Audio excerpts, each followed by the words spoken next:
Salut tout le monde, j'espère que vous allez bien les amis. On est parti pour la vidéo d'avant-match de cette rencontre de Ligue des Champions ce soir au Bernabéu, huitième de finale retour. Le Real reçoit Liverpool avec un avantage conséquent acquis au match aller. Les Merengues s'étaient imposés 5-2 du côté d'Anfield, match à 21h. Bon, normalement, on l'espère, il n'y aura pas de scénario incroyable et il ne devrait pas y avoir de prolongation, à moins que Liverpool donc s'impose par 3 buts d'écart. Donc on devrait se retrouver les amis aux alentours de 23h15, 23h20 pour le débrief de cette rencontre. On regarde les deux unes des quotidiens madrilènes. Le quotidien AS qui titre Alerte rouge, Vinicius face à Mohamed Salah. Ancelotti a prévenu ses joueurs hier, il n'attend aucun relâchement ce soir face aux Reds de Liverpool qui ont par le passé, on le répète depuis le début de semaine, été capables de remonter des situations assez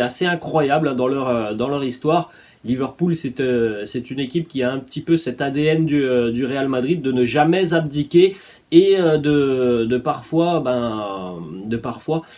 gravir des montagnes. Ensuite, le quotidien Marca qui fait sa une sur l'exploit retentissant d'Erling Haaland hier, qui a inscrit donc un quintuplé face au RB Leipzig. Alors City s'est imposé largement. City s'est imposé 7-0 face au RB Leipzig avec donc 5 buts pour l'attaquant norvégien. En ce qui concerne le Real, c'est le petit encart à droite. Que sigan las grandes noches, que se poursuivent les grandes nuits européennes. On en a vécu de très très belles avec des scénarios assez fous l'année passée. On l'espère ce soir un très grand match du Real et donc une qualification, on l'espère, sans trop se faire peur ce soir face aux Reds de Liverpool. On enchaîne avec le groupe du Real pour la réception des Reds ce soir. Vous pouvez jeter un petit coup d'œil, vous faites un petit arrêt sur image. À noter donc l'absence de David Alaba, mais ça c'était prévisible. Ferland Mendy est bel et bien présent, Karim Benzema est aussi présent. On regardera dans quelques instants les amis les compositions probables de cet affrontement entre le Real et les Reds. On enchaîne avec des déclarations d'avant-match, celle de Carlo Ancelotti en conférence de presse hier. Comment jouer, comment aborder ce match? Il nous dit on va essayer de bien entrer dans le match dès la première minute de jeu pour le gagner. On n'a pas beaucoup parlé du match aller où on a fait beaucoup de bonnes choses. On ne va pas faire de calcul et fermer le jeu. On va jouer notre meilleur football offensif et les joueurs le comprennent. C'est pour ça que ça va être un match ouvert. On doit bien faire deux choses, défendre et attaquer. Mais on doit penser davantage à attaquer. Voilà, je pense qu'à travers ce message de Carlo, on comprend surtout que il ne veut aucune gestion dans le sens où il veut qu'on aille gagner ce match. C'est ça qui compte pour lui. Je pense que c'est la meilleure manière d'aborder cette rencontre. Faire abstraction du résultat du match aller qui en plus de ça te permet d'avoir quand même un petit peu moins de pression, mais tout faire pour gagner ce match parce que c'est un match de Ligue des Champions à domicile, parce que c'est aussi un match qui peut t'amener positivement vers le classico de ce week-end. Donc on attend quand même une grosse envie du Real ce soir de faire mal une nouvelle fois à cette équipe des Reds. Il nous parle aussi de son rôle, notamment lors de la saison passée, sur les remontadas. Il nous dit, je crois que c'est de ne pas montrer de la nervosité. Mais tous les fans aussi au stade ont participé à ces retournements de situation. Évidemment, alors là, ça c'est vraiment l'une des caractéristiques du Real. Peu importe le résultat, peu importe la physionomie de la rencontre, du côté du Real, on sait en général garder son calme, garder ses nerfs, et on sait aussi qu'une rencontre, c'est 90 minutes voire plus, et sur deux matchs, c'est 180 minutes voire plus, et ça le Real en est parfaitement conscient.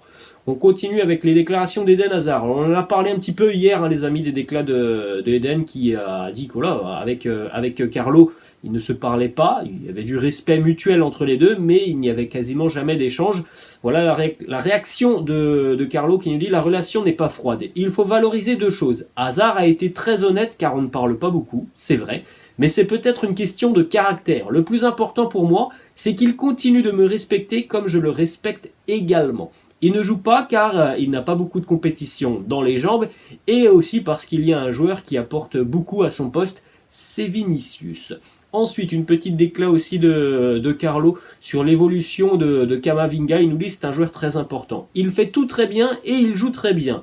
Il a commis des erreurs, il doit s'améliorer, mais après un grand match, les gens oublient les erreurs commises. Il a une très très bonne évolution. C'est un intouchable aujourd'hui et il le sera encore plus dans le futur. Alors depuis quelques semaines, il y a des rumeurs comme quoi Manchester United serait très intéressé, comme quoi les Red Devils seraient prêts même à mettre plus de 100 millions d'euros.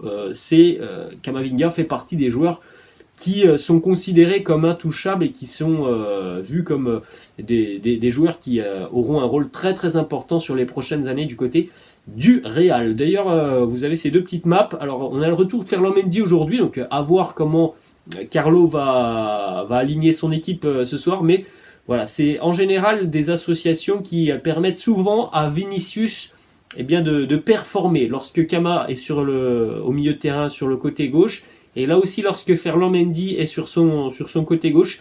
Ce sont des associations qui en général fonctionnent plutôt pas mal. Après, on regardera les compos, hein, mais Ferland Mendy, on n'est pas certain à l'heure actuelle, là, ce matin, d'avoir Ferland Mendy titulaire ce soir. Allez, on termine avec deux petites déclats aussi de Carlo Ancelotti. Après, on regardera quelques déclats du côté de Liverpool. Premièrement, est-ce qu'il compte sur Eden Hazard? Il nous dit pour la saison prochaine, je compte sur les joueurs que le club va mettre à ma disposition. Contre Liverpool, ça sera compliqué car il faut aligner le meilleur 11 dès le coup d'envoi. Bon, on en a parlé hier, on en a déjà parlé à de nombreuses reprises lors de FAQ. Moi, j'ai du mal personnellement à trouver une solution au cas Eden Hazard. J'ai du mal à imaginer qu'Eden aura plus de temps de jeu, l'année prochaine. Bon, lui souhaite rester.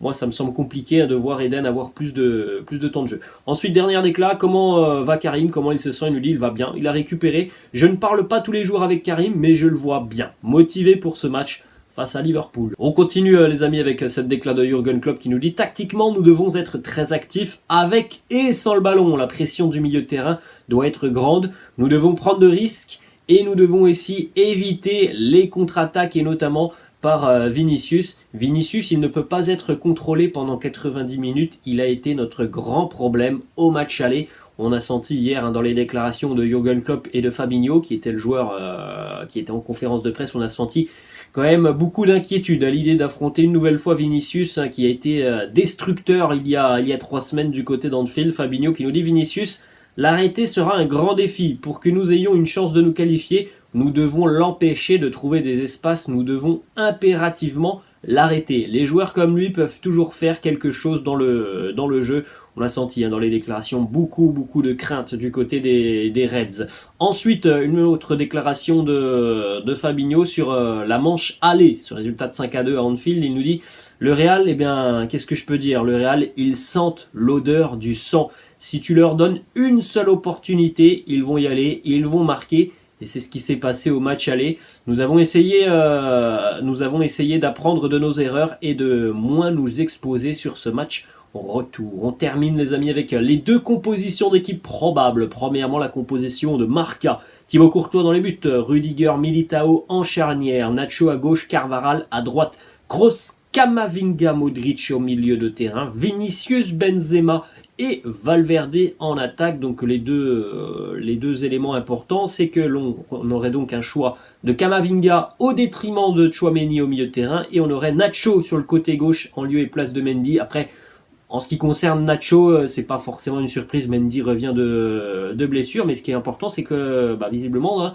Carlo aurait tranché pour Camavinga, mais les amis, évidemment, il n'y a rien d'officiel là-dedans, puisque là, vous pouvez regarder aussi évidemment la compo de Liverpool à côté de moi. Cette fois-ci, sur la compo du quotidien As, on a changé au milieu de terrain, c'est Tchouaméni. Donc difficile d'y voir clair là-dedans. Après, la composition, elle reste la même entre Marca et As. Voilà, seul petit point qui diffère, c'est au milieu de terrain. Marca part sur Camavinga, As part sur Tchouaméni. Bon, on aura la réponse en fin d'après-midi, en début de soirée. Vous pouvez jeter un petit coup d'œil évidemment, les amis, à la compo des Reds de Liverpool. Alisson dans les buts, Van Dijk, Konaté en défense, Alexander-Arnold à droite, Robertson à gauche, Milner, Fabinho, Harvey Elliott au milieu de terrain, Mohamed Salah, Darwin Núñez et Cody Gakpo en attaque. Voilà les amis, la fin de cette vidéo, j'espère que ça vous a plu. N'hésitez pas comme d'habitude à lâcher un petit pouce bleu, n'hésitez pas non plus à vous abonner à la chaîne. Je vous laisse les amis, je vous souhaite une bonne journée et je vous dis peut-être à ce soir pour ceux qui reviendront voir le débrief de cette rencontre. Ciao.